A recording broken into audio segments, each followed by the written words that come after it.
이런 얘기가 있습니다. 4살 때는 아버지는 전능하다 라고 생각합니다. 못하는 게 없는 줄 알고 있습니다. 5살이 되면 아버지는 전지하다, 모르는 것이 없다라고 생각합니다. 그러나 8살이 되면 다 아는 것이 아니구나, 모르는 것도 있구나 하고 생각이 바뀝니다. 12살이 되면 아무것도 모르는구나, 그도 그럴 것이 옛날 사람이니까. 많이 바뀌었죠? 20살이 되면 부모는 구제불능이다, 너무 뒤떨어진 소리만 하는구나, 지금 세상이 바뀌었는데 라고 생각합니다.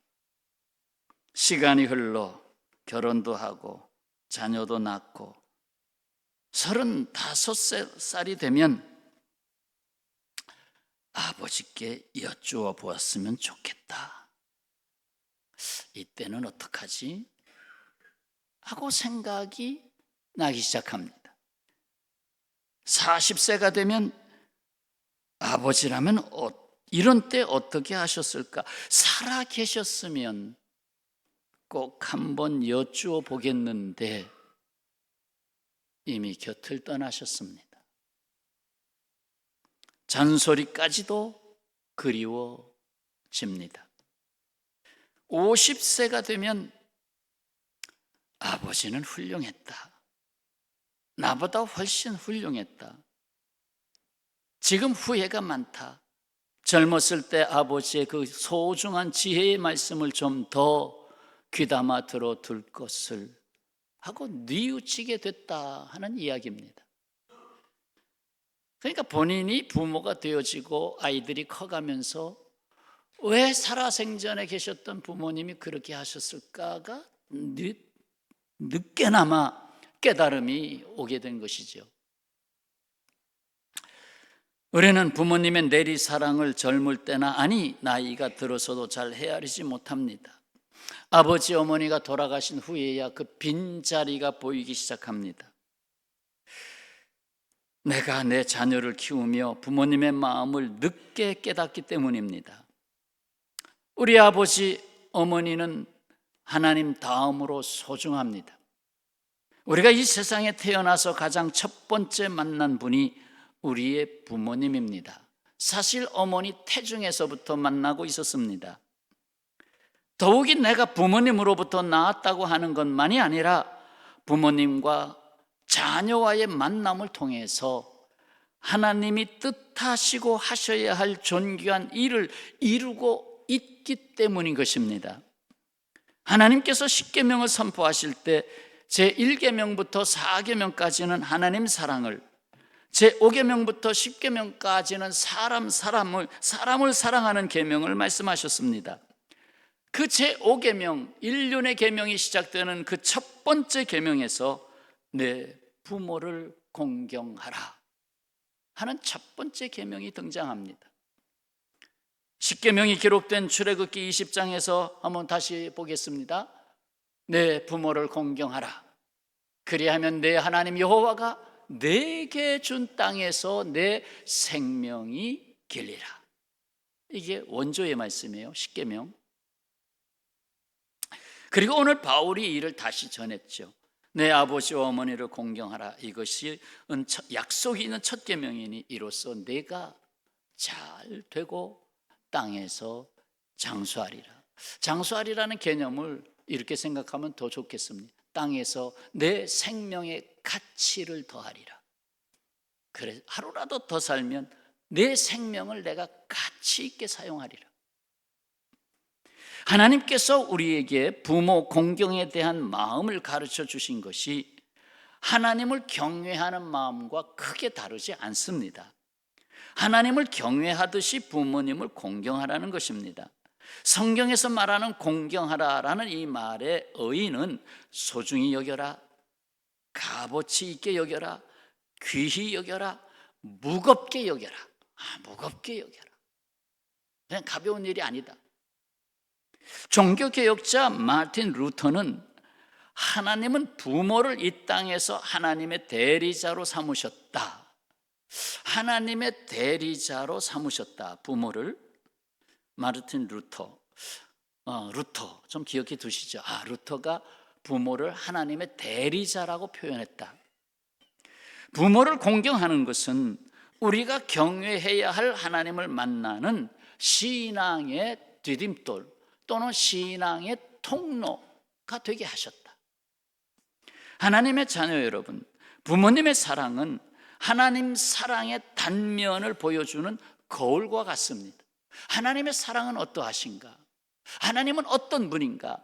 하는 것을 아주 정확하게는 아니지만 그래도 비슷하게 부모님을 통해서 보여주신다는 것. 이것은 다음과 같은 실증을 통해서 알 수 있습니다. 하나는 무조건적인 사랑입니다. 부모는 자녀의 잘못이나 부족함에도 불구하고 끝까지 사랑합니다. 이는 하나님의 그 인간이 죄악 중에 있었음에도 불구하고 끝까지 사랑하시기 위해서 이 땅에 오신 것과 같습니다. 두 번째는 도움과 격려의 변함없는 보호자입니다. 도움과 격려, 그래 괜찮아 할 수 있어. 변함없는 보호자. 부모는 자녀가 어려움에 처했을 때 돕고 격려하며 자녀가 성장하여 발전하도록 돕습니다. 이는 하나님이 나를 떠나지 않으시고 함께 하시고 이끌어 주시는 모습과 같습니다. 눈을 뜰 때 벌써 부모가 일하고 계셨고 내가 먼저 눈을 감는데 뒷설거지 마무리를 하고 계신 부모가 계셨습니다. 도움과 격려, 변함없는 보호자. 끝으로 희생과 헌신의 모델입니다. 부모는 자녀를 위해 자신의 몸과 시간과 물질 등을 소진할 때까지 헌신합니다. 나중엔 줄 게 없어서 야, 내가 머물고 있는 이 집까지 담보로 해서 좀 해봐라. 다 소진할 때까지. 이는 하나님이 인간을 위해서 예수 그리스도를 보내셔서 십자가를 지신 사랑과 같습니다. 부성애를 표현할 때는 가시고기를, 모성애를 표현할 때는 우렁이를 들어 말하곤 합니다. 아시잖아요. 가시고기는 산란기에 암컷이 알을 낳고 어떻게 해요? 매정하게 떠나가요. 그냥 알을 낳아버리고 떠나가요. 남편을 버리고 떠나가요. 그러면 수컷이 알이 부화될 때까지 가장 지느러미로 그 알 위에 산소를 공급하고 물의 흐름을 그 길을 지나가도록 계속 자기가 먹을 것 취하지 않고 자신의 몸이 다 없어질 때까지. 제가 그 물고기를 많이 길러봐서, 열대어를 많이 길러봐서 압니다. 알을 낳으면 산소 공급을 잘해야 됩니다. 그렇지 않으면 알이 썩어버립니다. 허옇게 이 곰팡이가 그 위에 잔뜩 앉아버립니다. 계속 붙여주는. 그리고 이제 하나하나 부화해가지고 호로록 다 나아가면 그때의 가시고기는 그 자리에서 죽습니다. 죽고 떠내려갑니다. 그래서 가족을 위해, 자녀를 위해 수고하다가 조용히 한 세상을 마감하는 아버지 함축된 모습을 보여주고 있습니다. 우렁이는 제 몸에다가 알을 낳습니다. 자기 몸에다 알을 낳아서 거기서 새끼가 부화합니다. 부화하면 먹이가 어디 있어요? 그 우렁이 몸속에 있습니다. 그걸 다 쪼아서 먹습니다. 다 쪼아서 먹어요. 그러면 결국 어미의 몸에 있는 모든 것을 다 먹어버리고 나갑니다. 그러면 빈 껍데기만 남아서 물결에 석석해서 해변가에 물가에 보면 우렁이들이 후루룩 쌓여 있습니다. 가족을 보호하고 울타리가 되는 아버지의 희생과 살을 깎아 먹이는 어머니의 희생이 아닐 수가 없습니다. 여러분, 이 같은 부모의 사랑을 통해 자녀는 하나님이 인간을 얼마나 사랑하시는지를 깨닫게 되고 하나님의 사랑에 접근할 수 있는 기회를 얻게 됩니다. 그래서 부모는 잘해야 돼요. 아버지 하나님의 사랑과 그 희생, 그것을 잘 우러내서 표현해야 되는데 그렇지 않고 잘못하면 거꾸로 우리 아버지가 믿는 하나님 나 안 믿어 이렇게 되죠. 어머니가 다니는 교회 나 안 다녀 이렇게 되면 역효과가 나는 것이죠. 이 세상에 많은 제도와 기구와 조직체가 있지만 하나님께서 직접 세우신 신령한 조직체는 단 두 개, 가정과 교회. 가정과 교회만 하나님이 세우셨습니다. 부모를 공경하는 것은 하나님을 경외하는 신앙과 짝을 맞춰 주셨습니다. 그래서 제1계명 하나님을 경외하라고, 나 외에 다른 신을 두지 말라고. 제5계명 내 부모를 공경하라. 그래서 짝을 맞췄어요. 가정이 이렇게 중요하기 때문에 사탄은 가정을 파괴시키려고 여러 가지 시험을 합니다. 어떻게든지 가정을 무너뜨려야 된다. 그게 제일 첫 번째 되는 공략이다. 가정을 깨뜨려라. 사탄의 1호 명령, 가정을 깨뜨려라. 그래서 부부관계를 깨뜨리고 부모와 자식의 관계를 깨뜨리고 심지어 형제 관계를 깨뜨리는 것입니다. 그래서 대부분의 문제는 자존감의 상실과 함께 가정의 불화에서 나옵니다. 오늘 말씀 부모와 자녀와의 관계입니다. 약속에는 첫 계명을 주셨습니다. 내 부모를 공경하라. 오늘 말씀 에베소서 6장 1절부터 3절까지 말씀을 다시 한번 같이 읽겠습니다. 자녀들아 주 안에서 너희 부모에게 순종하라. 이것이 옳으니라. 내 아버지와 어머니를 공경하라. 이것은 약속이 있는 첫 계명이니 이로써 네가 잘되고 땅에서 장수하리라. 사실 저도 설교자로서 어버이 주일에 이 설교를 하지 다른 주일에는 거의 한 적이 없습니다. 저도 부모된 입장에서 부모를 공경하라 이게 쉬운 게 아니에요.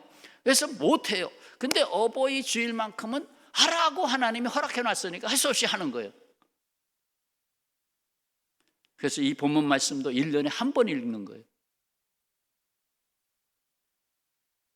우리는 부모를 통해 생명을 받았습니다. 자녀에 대한 부모의 사랑은 내리 사랑입니다. 부모와 자녀 간의 사랑을 다른 그 어떤 것으로도 비교할 수가 없습니다. 부모를 공경하라 하시는 말씀 이전에 하나님은 부모의 사랑과 헌신을 통해서 보이십니다. 여러분, 제가 오래전에 이 말씀 드렸어요. 부친과 모친 할 때 친자가 무슨 친자인가, 어떤 모양을 갖고 있는 한자어인가 말씀을 드렸습니다. 기억나시나요? 저도 가물가물해서 다시 한번 기억해 보고 싶어요. 친자는 어버이 친자예요. 어버이 친자인데 유래가 왜 그 글자가 만들어졌는지 잠깐 들어봅시다. 예전에 시골에서는 닷새마다 5일장이 열렸습니다. 그러면 장이 서면 아들이 지게를 지고 그 위에 잔뜩 나무찜을 싣고 나무를 잘라온 장작을 싣고 장터로 나갑니다. 장터에 나가서 그 나무찜을 다 팔고 돌아오게 됩니다. 그러면 생선 한 2마리 사가지고 어머니 좋아하시는 거 사가지고 다시 돌아옵니다. 집에 계시는 어머니는 뜰 안에서 농사 일을 또 뒤처리하고 집안일을 하고 그러면서 생각은 아들한테 가 있어요. 얘가 잘 지금 장터에서 잘 팔고 있나? 혹시 또 나쁜 사람 만나서 얻어 터지고 있는 건 아닌가? 아이고 얘가 더 커서 장가 가야 되겠는데, 이런 생각으로 그냥 아들 생각으로 하루 종일. 여러분, 어린 자녀들 유치원 또 초등학교 가면 생각들이 더 많이 날 거예요. 얘가 학교에서 잘 하고 있나, 지내고 있나. 마침내 저녁이 됐습니다. 해가 뉘어 넘어갑니다. 근데 아직 아들은 돌아오지 않네요. 저녁을 다 지어놓고 기다리고 있습니다. 안 오네. 동구 밖으로 좀 나가봅니다. 다른 집에 자식들은 쭉쭉 돌아오고 있는데 왜 내 아들은 아직 안 올까? 왜 안 올까? 그래서 보니까 옆에 소나무가 이렇게 서 있는데, 그래서 소나무 위로, 사실 소나무 위에 올라가는 게 힘들어요. 그 진이 많아서 쭉쭉쭉쭉쭉 올라가가지고 이렇게 봅니다. 아들이 오나, 저 끝에서 오나. 그게 바로 어버이 진짜 이 글자입니다. 이 글자. 나무 목자가 보이죠? 나무 목자 위에 설입자, 설입자가 보이죠? 그 옆으로 볼견자가 보이죠? 나무 위에 서서 보고 있습니다. 그게 어버이 친자입니다. 여기서 온 말입니다. 동구 밖에 나가 나무에 올라가서 오니, 이게 친자입니다. 어버이날이나 어버이 주일이 되면 카네이션을 달아드립니다. 카네이션의 꽃말은 사랑, 존경, 감사 등의 뜻이 있습니다. 그렇습니다. 가정에서 진정한 권위와 존경, 사랑과 신뢰, 그리고 은혜와 감사를 배울 수 있었던 것은 바로 나를 낳아주시고 길러주신, 하나님이 세워주신 어머니와 아버지 때문이었습니다. 나의 자존감이 자라날 수 있었던 것도 아버지와 어머니의 품 때문이었습니다. 그리고 부모님으로부터 삶의 지혜와 믿음을 배웠습니다. 이는 영으로 계신 하나님이 몸으로 함께 할 수가 없어서 하나님의 대리자로 부모를 세우셨기 때문입니다. 그렇습니다. 하나님은 가정을 설계하셨습니다. 독일의 문호였던 괴테가 자신의 아버지 어머니에 대하여 고마움을 이렇게 표현했습니다. 나의 외양은, 나의 모습은 아버지가 물려준 것. 저도 아버지를 닮아서 머리가 다 빠졌어요. 삶의 걸음이 되는 성실함도 그분이 주셨지. 저희 아버님 참 성실하셨습니다. 하지만 사랑스럽고 귀여운 나의 어머니, 너그러운 관용, 그래, 수고했다, 괜찮아, 뭐 실수해도 괜찮아, 관용과 또 이야기를 꾸며내는 재능은 모두 어머니가 주셨지. 어머니 말 잘하시잖아요. 그 이야기 어머니가 많이 들려주셨지. 저희 어머니도 그런 모습이에요. 관용.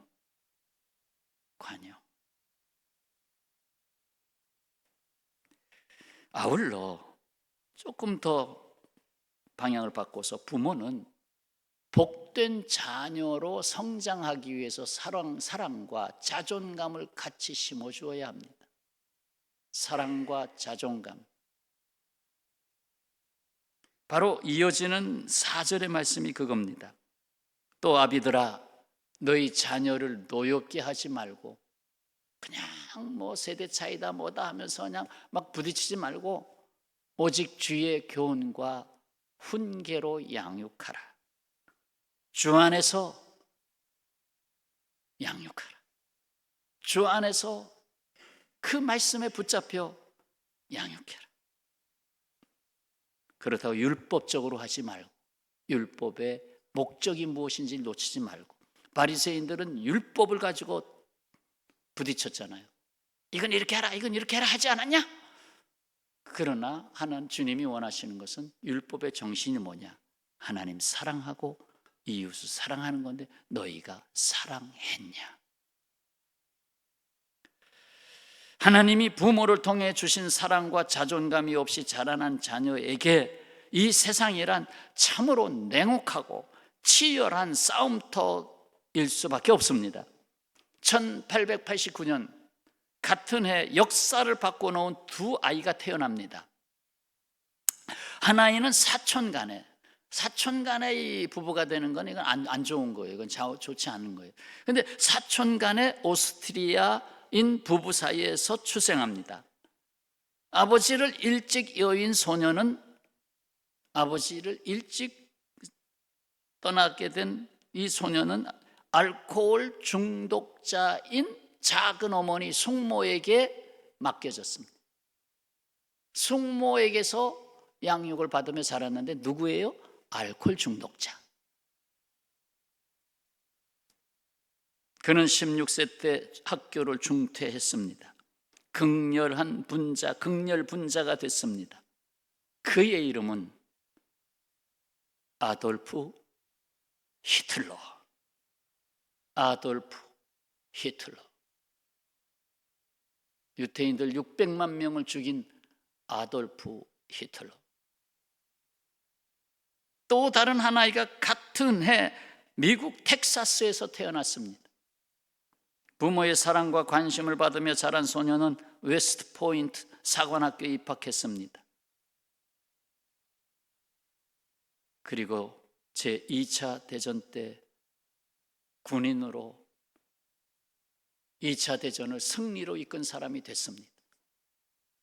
그리고 미국의 34대 대통령이 됐습니다. 그 이름 드와이트 아이젠하워.